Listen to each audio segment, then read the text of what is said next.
Ecclésiaste. Chapitre 12. Mais souviens-toi de ton Créateur, pendant les jours de ta jeunesse, avant que les jours mauvais arrivent et que les années s'approchent où tu diras, je n'y prends point de plaisir.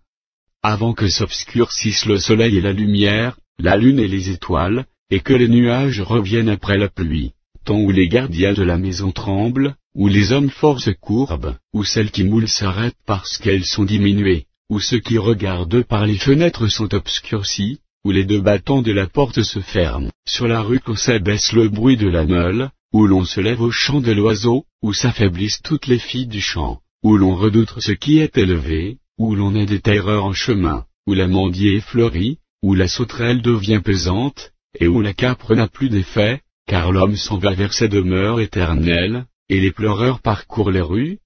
Avant que le cordon d'argent se détache, que le vase d'or se brise, que le seau se rompe sur la source, et que la roue se casse sur la citerne.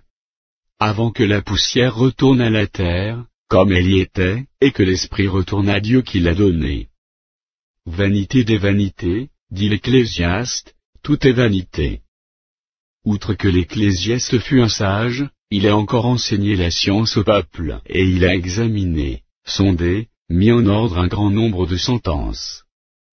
L'Ecclésiaste s'est efforcé de trouver des paroles agréables, et ce qui a été écrit avec droiture, ce sont des paroles de vérité. Les paroles des sages sont comme des aiguillons, et, rassemblées en un recueil, elles sont comme des clous plantés, donnés par un seul maître. Du reste, mon fils, tire instruction de ces choses, on ne finirait pas, si l'on voulait faire un grand nombre de livres, et beaucoup d'études est une fatigue pour le corps.